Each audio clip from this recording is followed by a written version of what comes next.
Hey, what's up, you guys? Marty Schwartz here, GuitarJams.com again. So I've been getting a lot of questions from more beginners who want to know a little bit more about guitar theory, or music theory, really.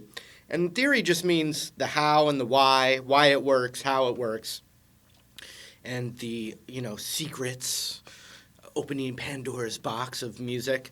But what I would say to get going, if you're a beginner and you want to know a little bit more about theory, is the first thing, especially for guitar, is you want to kind of memorize the low E and the A strings up and down the neck. That's going to be really important.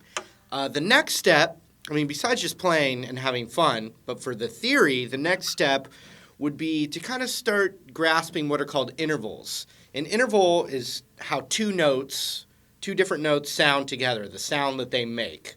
And so the thing I'm going to focus on now, I'm going to show you a really cool little chord technique that are basically just based off of the 4 bar chord shapes. And the main interval I'm talking about are called thirds. There's a thing called a major third. And that's the building block of a major chord. The other kind of third is called a minor third, and that's the building block of a minor chord. I'm going to zoom in and I'm going to show you a couple of really cool little chord ideas that you can mess around with that guys like Dave Matthews use a lot. You've heard it in some classic Chili Pepper songs. You've heard it in Blackbird by the Beatles. The list goes on, but this is a really cool trick if you're kind of in a rut and you're bored with, like you're writing a tune and it's bar chords and you're kind of sick of it. You can mess around with this little technique and get some fresh ideas. All right, so what I'm going to do is I'm going to take, there's things called keys. So I'm going to take the key of G, which if you're working on those bar chords, the chords are G major, A minor, so there's no middle finger there, B minor, C major, D major, E minor,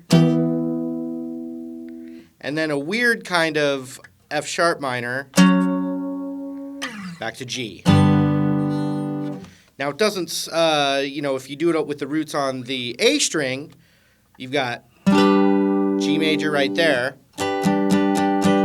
A minor right here, then we're going to have to go down here to B minor, then we're going to go C major, then we're going to go D major, we're going to go E minor, and then this weird thing, which we're not going to worry about for right now, back to G. So that's the key of G with the bar chords on the root of the E string, and then also the bar chords on the root of the A string. And the key just means those chords all come from the same pool of notes, the same DNA, which is called a scale, the G major scale. Those are the only notes in different combinations that make up all those bar chords I played. So they're all related. They're like a family. Okay? Now check this out. If I just took a G major to an A minor to a B minor to a C.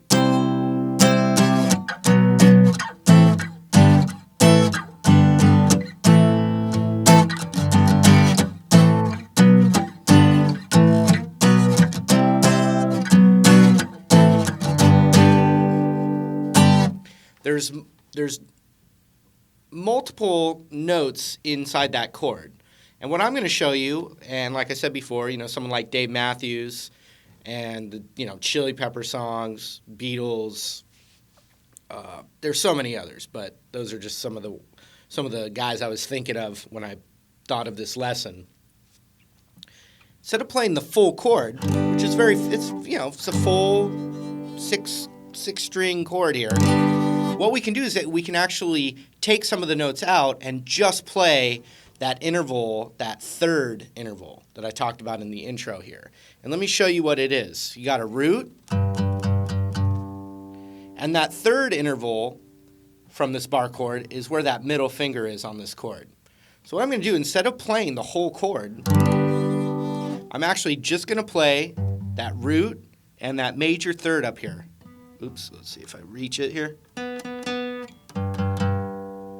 But there's some technical things we have to do with our left hand to pull it off. And here's what we're going to do. Our index finger is actually going to mute all the strings except for that note and this G string here. So when you strum it, you can hear that I'm hearing that, and then these are muted.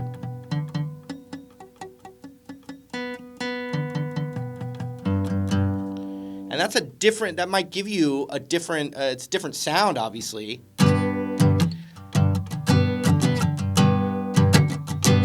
Now on acoustic or electric, it's kind of cool because you get that percussive sound of those muted strings.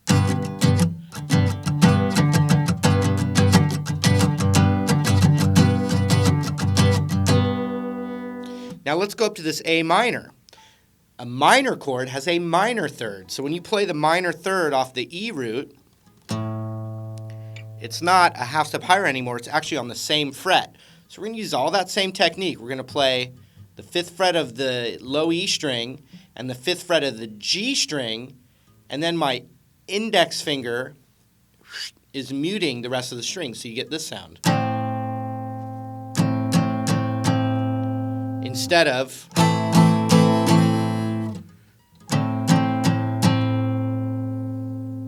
and it just has a different quality to it that you can use if you like it, or to mix up. If you're getting sick of the bar chord sound, you can do something and have a new little sound. So watch this.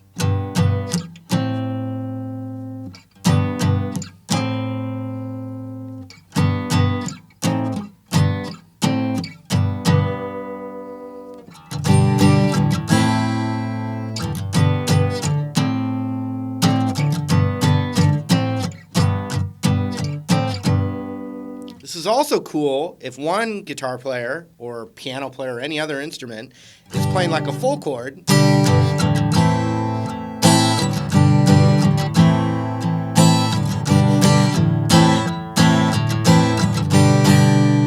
Another guitar player could play this kind of voicing.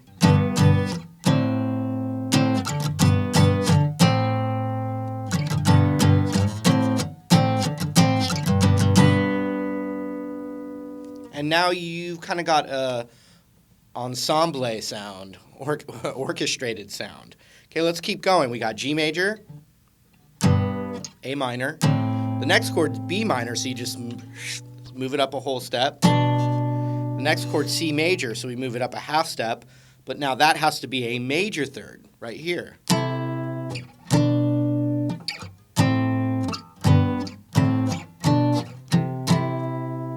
D major is that up a whole step. And then E minor has that minor third interval.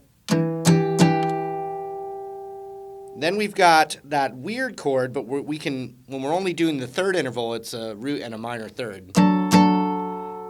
So right now, my index finger's on the 14th fret of the low E, and my middle finger's on the 14th fret of the G.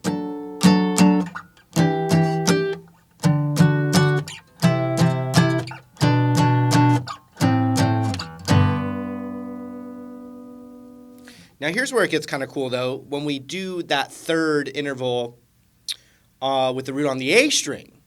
So the G, and this is straight from Blackbird actually. He's adding a little octave open G in there, but and so what I'm doing is I've got my index finger on the 10th fret of the A, and my ring finger on the 12th fret of the B. My index finger is muting the top low E string here.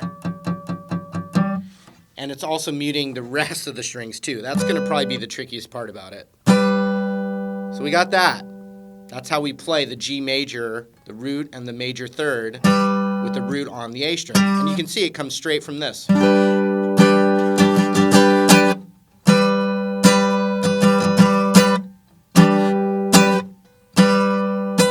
So we're just playing this kind of bar chord, but we're taking away some of the notes. Okay, A minor, move that up a whole step, so that's an A note right there. The minor third interval is going to be middle finger a half step up from that root on the B string. So my middle finger's on the 13th fret of the B, my index finger's on the 12th fret of the A.